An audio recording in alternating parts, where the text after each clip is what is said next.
მაშასე 3-4 თებერვალს, როგორც ანონსში იყო ნათქვამი, გაიმართება დევისის თასის მატჩები თბილისში, ახალ ოლიმპიურ სასახლეში საქართველოს ნაკრები ფინეთს დაუპირისპირდება, 5 თამაშისგან შედგება. ეს დაპირისპირება, მოდი ვნახოთ მიხეილ ნიკოლაიშვილის მიერ მომზადებული სიუჟეტი.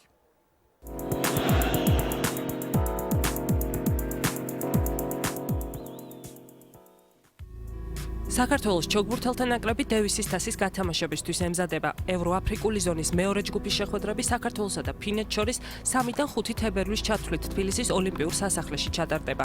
საქართველოს ნაკრების შემადგენლობაში ნიკოლოზ ბასილაშვილი, გიორგი ცივაძე, ზურაბ ტყემალაძე და ვაჟა შუბლაძე ითამაშებენ. კაპიტანი კი დავით კვერნაძე იქნება. საქართველოს ნაკრების წევრებს, რომლებიც ოლიმპიური სასახლის დიდ დარბაზში ვარჯიშობენ, თავის გამოცდილებას ვეტერანი ირაკლი ლაბაძეც უზიარებს. ყველაზე მთავარი მოთამაშეები აქ არიან და განწყობაც ძალიან კაია. ფიზიკურ ფორმაში და ჩოგბურთის ფორმაში ორივე საკმაოდ კაი ფორმაში არიან.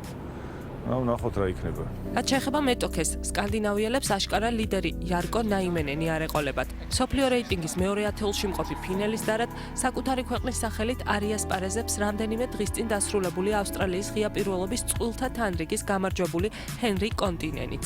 შედეგად ფინეთის ნაკრების ლიდერი ATP-ის რეიტინგის 745 ნომერი პატრიკ ნიკლას სალმინენი იქნება. ეს ყველაფერი კი საკუთარ კედლებში ასპარეზობასთან ერთად საქართველოს ნაკრებს ფავორიტის სტატუსს ანიჭებს. ჩვენთვის რა თქმა უნდა დიდი უპირატესობაა, იმიტომ რომ ნიმინენი იცით ყველა წყვილებშიც ფაქტიურად ეგეთ მოწინააღმდეგე წყვილებში რო ყავს, მაგის უკვე დიდი მინუსია და ამიტომ ჩვენ საკმაოდ დიდი შანსი ვარ და უკვე ჩვენ ვართ ახლა ფავორიტები, რომ შეგვიძლია გავიმარჯვოთ ეს დევისის თასი. ფინეთთან გამარჯვების შემთხვევაში ჩვენი გუნდი პირველ ზონაში გადასასვლელად ლიტვა მადაგასკარს შორის გამარჯვებულს შეხვდება. წაგების შემთხვევაში კი ადგილის შესანარჩუნებლად დამარცხებულს დაუპირისპირდება. მეტოქეები შარშანაც მეორე ზონაში იყვნენ.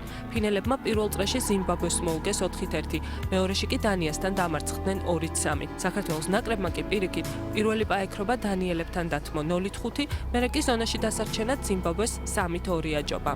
მომზადების პერიოდიც უკვე ფაქტიურად დასრულებისკენ მიდის, გავიარეთ ერთვიანი მოსამზადებელი პერიოდი და დარჩა ეხლა რამოდენიმე დღე და რა თქმა უნდა მზადყოფნაში ვართ და მაქსიმალურად ვეცდებით, რომ ჩვენმა ნაკრებმა გაიმარჯვოს. ტურნირის კენჭისყრა 2 თებერვალს ჩატარდება. მატჩები კი ოლიმპიურ სასახლეში 3, 4 და 5 თებერვალს გაიმართება. საქართველოს ფინეთის საჩოგბურთო მატჩებზე დასწრება თავისუფალი იქნება. შეჯიბრს 3 დღის განმავლობაში საზოგადოებრივი მაუწყებელი პირდაპირ ეთერში შემოგთავაზებთ.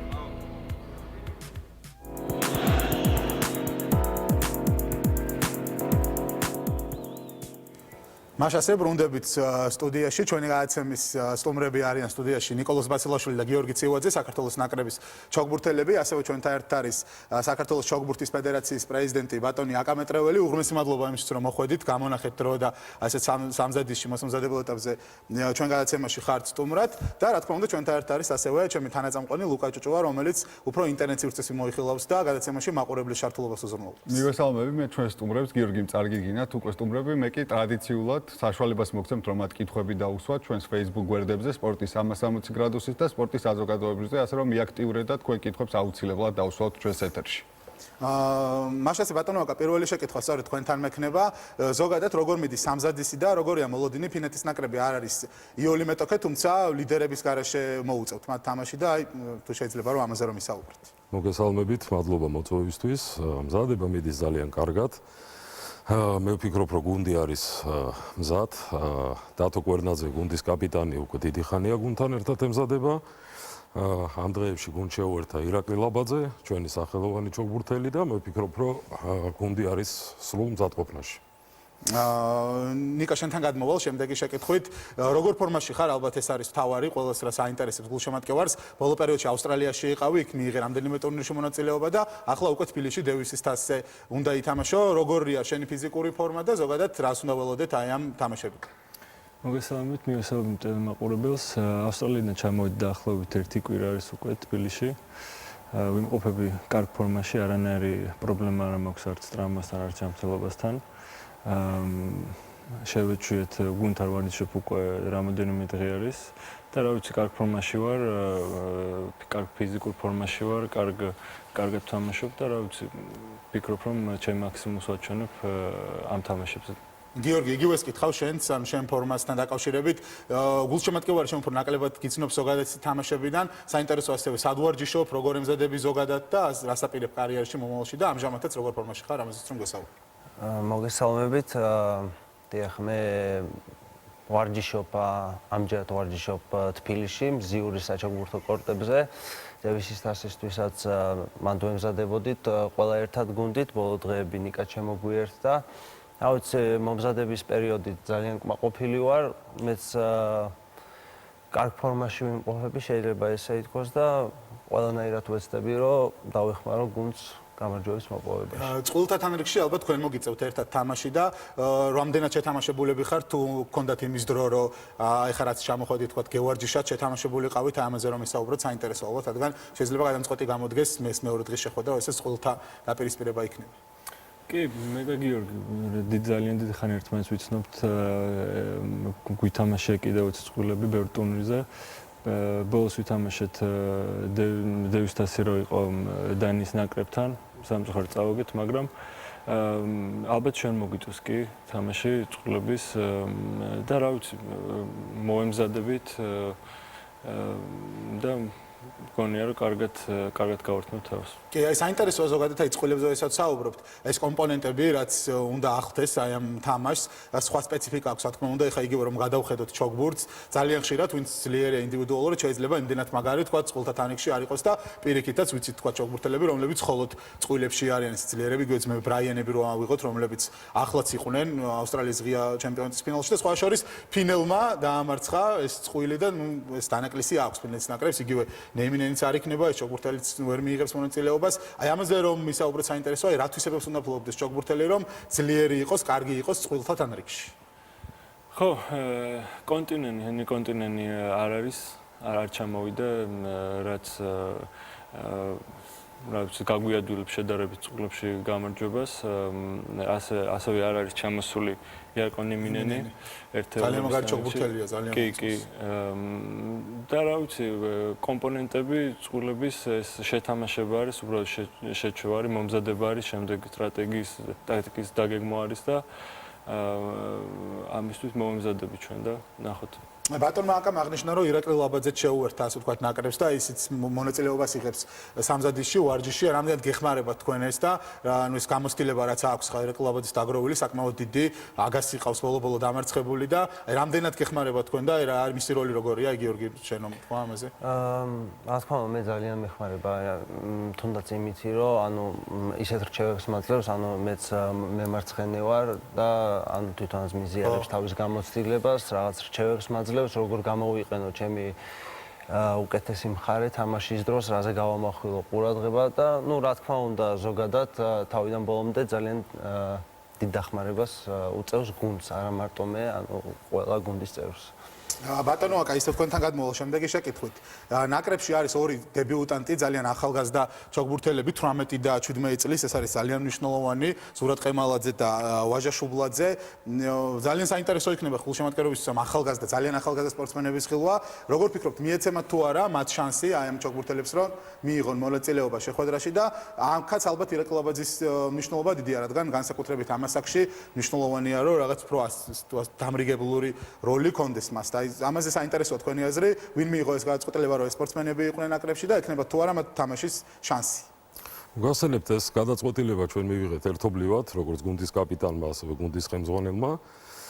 ჩვენ ჩავატარეთ შესარჩევითი შეჯიბრი დევისის თასის წინ, მესამე და მეოთხე ადგილისთვის და ზურა და ვაჟა გახდნენ, ესე იგი, ამ შესარჩევის გამარჯვებულები. რაც შეეხება მათ მონაწილეობას დევისის თასის გათამაშებაში, იმეც ვიტოვებთ, რასაკვირველია თუ 3-0 იქნება ანგარიში ჩვენ სასარგებლოდ, მე იმეც ვიტოვებ, რომ ესეთი გადაწყვეტილება იქნება მიღებული, მაგრამ ეს გადაწყვეტილება სუფთა გუნდის ხელმძღვანელის და კაპიტნის მისაღებია. კი, იმედია, ის იქნება ბიჭები თავიდან მიხედავენ საქმეს 3-0 წავალთ და შემდეგ ახალგაზრდებსაც ვიხილავთ. ნუ ამის ალბათობა არ ვიცი ხარ ამდენად დიდია, მაგრამ კარგია რომ 1008 კლიათის მოთამაშეები, წამყვანი მოთამაშეები, ესეც ალბათ საქმეს გვიადილებს. ნიკა, ისევ შენთან გადმოვალ, ძალიან კარგი სეზონი ქონდა, ეხ ზოგადად რომ ვისაუბროთ, უფრო ცოტა რომ მოვცილდეთ ნაკრების თემას, ალბათ ყველა საინტერესებს გულშემატკივარს. დაუწყარი შეხვედრა ქონდა ტომაშ ბერდიხთან, რომელიც მოიგე მართლაც ანუ ასეთი მაღალი დონის ჩოგბურთელთან დიდი ხანია, ანუ არ გვახსოვს ჩვენო ქართველს ეთამაშა და საქართველოს ისტორიაში პირველად ATP-ის ტურნირის ფინალში ითამაშე, არ შეიძლება ამას არ შევეხოთ და იყო ასევე რამდენიმე იმედგაცრუება რა უფრო ისეთი მარცხით, თითქოს მოულოდნელი, რასაც ანუ მე თვალყურს ვადენობ აბსოლუტურად ყველა შეხვედრა შენსას და ის თამაშებიც რაც წააგე, იქ უფრო შენ თვითონ წააგე, ვიდრე ვთქვათ რომ მეტოქე გჯობდა რამენაირად, ანუ და აი უფრო ეს რისი ბრალია როგორ ფიქრობ და ზოგადად ანუ შენი სეზონი რომ შეაჯამო და რას აპირებ ასე ვთქვათ მომავალში ამაზეც რომ გვესაუბრო სად ვარჯიშობ, როგორ უნდა მოემზადო და ასე შემდეგ. კი, ესე იგი, რა თქმა უნდა, ეს წელი იყო ძალიან დიდი გამოცდილების მომცემი წელი იყო, ძალიან ბევრი ვისწავლე. ბერდიხთან მოგება, რა თქმა უნდა, ესეც ძალიან დიდი რაღაც იყო. მაგრამ ეს იმას არ ნიშნავს, რომ მე უკვე ათეულის ჩოგბურთელებს ათეულში ვიმსახურებ ადგილს, ეს ნამდვილად ესე არ არის. დღეს ხარ შენ 99 ჩოგარი, ხო? 99, კი. ძალიან დიდი შრომა არის და გამოცდილება არის იქამდე, რომ ესეთ მოთამაშეებს სტაბილურად მოუგო და სტაბილურად ამ დონეზე ითამაშო. ამისთვის, რა თქმა უნდა, არის სწორი სისტემა, ვარჯიშები და რა ვიცი მე ყველაფერს ვაკეთებ ამისთვის. ნენელა მივდივარ იმ დონემდე და იმ მიზნამდე, რაც მე მინდა და მაგრამ ეს რა თქმა უნდა ესე უცებ არ მოდის. კიდევ ბევრი მაქვს სასწავლო და საორჯიშო და რა ვიცი ყველაფერი ერთად. მაგრამ იმედი მაქვს რომ მომავალი წელი იქნება გაცილებით უკეთესი ვიდრე წინა წელი და განვითარდება. აი რახან სტაბილურობას საუბრობდით, მინდა განვავრცო ეს თემა. ფსიქოლოგიას რამდენი დიდი მნიშვნელობა აქვს შენი აზრით ზოგადად ჩოგბურთში და ამ ხრივ თუ ემზადები ვთქვათ თუ ყავს ფსიქოლოგი, ამაზე თუ მუშაობ, რომ ეს სტაბილურობა ვთქვათ ამასთანაც არის კავშირში, რადგან ჩოგბურთი მაინც ინდივიდუალური სპორტის სახეობაა და როგორც ვთქვათ სნუკერში და უფრო ასეთ სპორტ სახეობებში ძალიან დიდი მნიშვნელობა აქვს ფსიქოლოგიას სტაბილურობის მხრივ და აი თუ მუშაობ აი შენ თავში რომ ეს კომპონენტი ვთქვათ უფრო დახვეწო გაუმჯობესო და აი კონკრეტულად რაღაც ანუ ამ ხრივ თუ კი ზოგადად ჩემი შედეგებიდან გამომდინარე ნამდვილად მაკლია სტაბილურობა, ბევრი ისეთი წაგება იყო, რასაც არავინ არ ელოდა. ფსიქოლოგთან ადრეც მუშაობდი, არის ის მქონდა ისეთ მომენტები ერთი კვირა მუშაობდი შემდეგ აუცილებელია რა თქმა უნდა, მაგრამ ესე ყოველდღიურად არ მაქვს ფსიქოლოგთან შეხება. ეს უბრალოდ ეს სტაბილურობა რა თქმა უნდა გამოცდილება არის და კიდევ ის არის, კიდევ და ის არის რომ უბრალოდ მეტი უკეთესი თამაში არის საჭირო ზოგადად ჩოგბურთში და სწორი მიდგომა, სწორი მწვრთნელი შერჩევა. და როგორც გითხარით, ნელ-ნელა ამას ყველაფერს ხვეწავდა, იმედი მაქვს რომ უკეთესად დღეს ხორვატი მწვრთნელი ყავს, ხო? როგორც ვიცი, ან ხორვატიის სპეციალისტი გავარჯიშებს თურქეთში გაქვს ასე ვთქვათ ბაზა და იქ ემზადები, ხო? კი, ამჟამად მავარჯიშებს ხორვატი მწვრთნელი დაახლოებით უკვე 5-6 თვე არის ვმუშაობთ ერთად და ყველაზე კარგი შედეგები სხვათა შორის მაგ მწვრთნელთან მაქვს ნაჩვენები უიმბლდონზეც ადრე და ეხაც ავსტრიაში კიცბუჰელში და შემდეგ ვენაშიც ჩემთან ერთად იყო. ბაზა მაქვს თურქეთში, სტამბულში ვარჯიშობ და ეს მწვრთნელიც ყველა ტურნირზე ვერ დამყავს, მაგრამ ვცდილობ რომ მაქსიმალურად ყოველ მეორე ტურნირზე მაინც წავიყვანა ხოლმე. ძალიან გადარწმუნებული ვარ, უყურებდი ავსტრალიის ღია პირველობის ფინალს, ლეგენდარული ორი ჩოგბურთელი რაფა ნადალი და როჯერ ფედერერი შეხვდნენ ერთმანეთს. და ნუ 35 წლის ასაკში ფედერერმა მოახერხა და მე-18 ტიტული მოიპოვა დიდი სლემის. როგორ ფიქრობ, არის თუ არა ფედერერის ყველა დროის საუკეთესო ჩოგბურთელი და შეაფასე ზოგადად ეს შეხვედრა ძალიან საინტერესო მატჩი. თამაშები ფედერერთან ეს გამოცდილებაც აქვს. ჩოგბურთი ზოგადად ფედერერი ჩოგბურთისთვის საუკეთესო, ასე ვთქვათ, ელჩი შეიძლება იყოს, ძალიან მაგარი წარმომადგენელია ჩოგბურთის და ძალიან ბევრ რაღაცას აკეთებს ჩოგბურთის განვითარებისთვის ზოგადად. ეს თამაში იყო, რა ვიცი, მე მაგალითად პირადად მე ცრემლების კი წამომივიდა ისეთი ისე მინდოდა ფედერაციის. ამდენი ხანი ველოდი ამ დღეს, რომ ყოველს უმტკიცებდი, რომ კიდე მოიგებს და არ ჯეროდა ბევრს ჩემი და დაამტკიცა, რომ ერთი და კიდე შეუულია ჩემი აზრით, რომ მოიგოს მინიმუმ უმბდონი.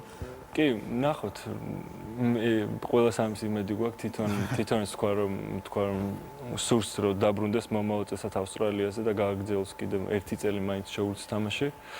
ეს თამაში რა ვიცი იყო ფენომენალური, ძალიან კმაყოფილები დავრჩით ყველა ჩოგბურთის გულშემატკივარიც და ზოგადად მეგონა რომ დროში დაუბრუნდით უკან, იმიტომ რომ იქით ვილიამსები ერთმანეთთან ფინალში აქ ძმები ბრაიანები წყულთა თანრიგში, ფედერერი ნადალი და მართლა სასიამოვნოა. გიორგი, შენ რას ფიქრობ? შენც ფედერერის ასე ვთქვათ გულშემატკივარი ხარ თუ უფრო სხვა ჩოგბურთელია? ვინ არის შენი საყვარელი ჩოგბურთელი საინტერესო? რა თქმა უნდა, ფედერერი ფედერერის საერთოდ გულშემატკივარი ვიქნებოდი მანამდე პიტ სამპრასი და ამ პიტ სამპრასის შემდეგ რა თქმა უნდა ფედერერი არის იდეალური, ესე ვთქვათ, ჩოგბურთელი, რომელიც აკა თქვენთან გადმოვალ დაახლოებით იგივე შეკითხვა, თქვენ ხაცილებით მეტი ჩოგბურთელი გახსოვთ და აი თქვენთვის არის თუ არა იგი ყველა დროის საუკეთესო თუ უფრო სხვა ჩოგბურთელებს ანიჭებთ უპირატესობას?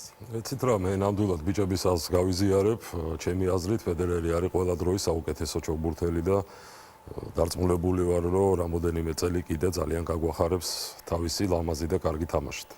დიახ და ბოლო შეკითხვას დაგისმევთ ბატონო აკა, იმ შემთხვევაში თუ ჩვენ გავწდებით ფინეთს, შემდეგ მოგვიწევს ლიტვისა და მადაგასკარის ნაკრებებს შორის გამარჯვებულთან თამაში, იმ წყვილში ვინ არის ფავორიტი თქვენი აზრით და ზოგადად აი ამ გუნდებზეც რომ გვესაუბროთ, რამდენი დიდია შანსი რომ მათთანაც წარმატებით ვითამაშოთ და ვიასპარეზოთ? ნუ ვიცით რა, შემდეგ გუნდებზე თუ ვისაუბრებთ, რასაკვირველია, ლიტვა იქ არის ფავორიტი, მაგრამ ლიტვასთან ჩვენ როგორ ვითამაშებთ, ალბათ ამაზე საუბარი ჯერჯერობით ნაადრევია, ჯერ ჩვენ ძალიან ძიმე და თამაშები გველის ფინეთის ნაკრებთან.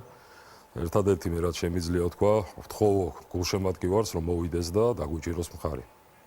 მეც უერთები თქვენს ამ მოწოდებას, უღრმესი მადლობა სტუდიაში მოსვლისთვის. ყველას მეც ვთხოვ რომ მივიდეს ახალ ოლიმპიურ სასახლეში, ახალ სპორტის სასახლეში ძახტენა ოლიმპიური სასახლე ქვია ამ დარბაზს. გიგულშემატკივროთ, მართლა ძალიან მნიშვნელოვანია ალბათ საკუთარ კედლებში ხა. დევისის თასის ერთ-ერთი მთავარი ხიბლი სწორედ ეს არის, რატომაც მიყვარს ხოლმე ამ ტურნირის ყურება, რომ ისეთი ატმოსფერო არის ხა. ჩოგბურთი ზოგადად ეს სპორტია, რომ ძირითადად ყოველ ჩუმად არის და რაღაც უფრო ისეთი გარემოა და აი ამ სანაკრებო თამაშებზე პირიქით არის ხოლმე ისეთი გულშემატკივრობა, ხმაური და მაგარი ატმოსფეროა, ასე რომ ყველას გირჩევთ და გისურვებთ რომ მიხვიდეთ გულშემატკივროთ და ვინც ვერ მოახერხებთ საზოგადოებრივი მაუწყებლის მეორე არხზე გვექნება ყველა მატჩის პირდაპირ ტრანსლაცია, ასე რომ შეგიძლიათ რომ სახლიდანაც ასე ვთქვათ უყუროთ აი ამ მატჩებს. კიდევ ერთხელ უღრმესი მადლობა სტუდიაში მოსვლისთვის, წარმატებები როგორც სანაკრებო კარიერაში, ასევე ინდივიდუალურად და